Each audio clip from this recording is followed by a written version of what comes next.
Puasa itu secara bahasa menahan. Bukan sekedar menahan makan dan minum dari matahari terbit sampai terbenam.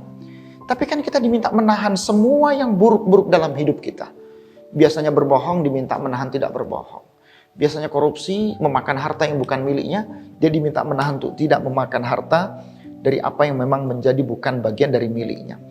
Artinya ada sisi tasawuf yang harusnya muncul ketika dia melaksanakan ibadah puasa itu tadi.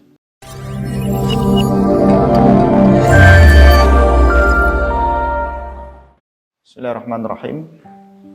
Assalamualaikum warahmatullahi wabarakatuh. Alhamdulillah wa syukrulillah. Wala haula wala quwata illa billah. Teman-teman, adik-adik mahasiswa dari Fakultas Agama Islam pada Prodi Pendidikan Bahasa Arab yang mengikuti perkuliahan kami di Ilmu Tasawuf, izinkan di kesempatan ini saya akan meresum di pertemuan kita yang terakhir dari materi kita yang telah kita sampaikan di pertemuan ke-9 sampai pertemuan yang ke-14 insya Allah ya, atau nanti ke-15.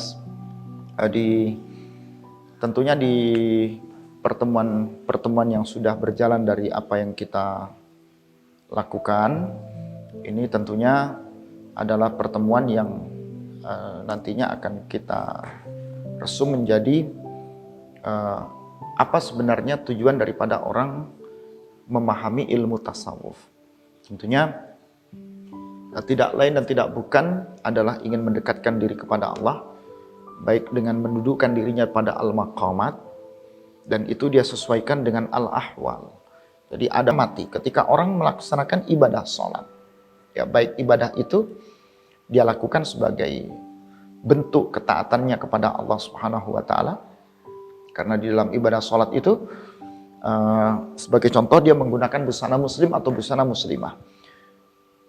Ketika dia menunaikan ibadah sholat, dia dibutuhkan itmi'nan, ketenangan. Dia dibutuhkan kekhusyuan. Bagaimana setiap gerakan itu memunculkan sebuah dampak kebaikan dari ibadah yang dia lakukan. Nah, sebagai bahan renungan kita, sebagai bagian dari kisi yang dapat kita sampaikan, di mana dunia kesufian memandang rahasia di balik ibadah sholat itu. Kan tentunya ada dampak. Orang itu rajin ibadah sholat, tapi kok ngamuan di rumahnya. Orang itu rajin dan istiqomah untuk sholat berjamaah. Tetapi ketika berorganisasi, dia punya sifat arogan. Dia ingin selalu berada dalam posisi rumah lebih dari satu. Punya investasi lebih banyak dari yang dia belanjakan untuk investasi akhiratnya.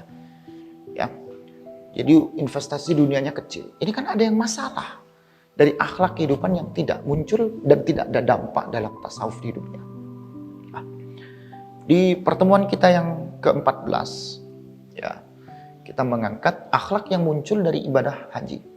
Lengkap sudah, toharah, puasa, toharah, salat, puasa, zakat, dan haji. Apa akhlak yang muncul dari ibadah haji? Teman-teman bisa melihat ketika kita menunaikan ibadah haji ya, kita pakai pakaian yang berwarna putih, ini menjadikan hidup kita ini harus putih, bersih. Ya, muamalah kita, akhlak kita harus sama, bersih. Semuanya pakai baju yang putih. Semuanya menggunakan ihram yang sama. Semuanya menggunakan lafaz yang dikeluarkan sama dalam ibadah haji. Labbaik Allahumma labbaik, labbaik la syarika laka labbaik, dan seterusnya. Tapi ada nggak kira-kira kesungguhan mujahadah nafsiyah yang muncul? Dan itu bagian dari akhlak ketika kita bertasawuf.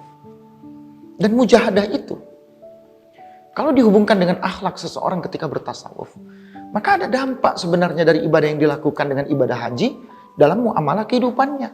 Dia nggak jadi seorang yang sombong, tetapi dia menjadi orang yang meskipun dia pejabat, dia mau bergotong royong di masyarakat. Ya, ujian akhir semester untuk Anda. Assalamualaikum warahmatullahi wabarakatuh.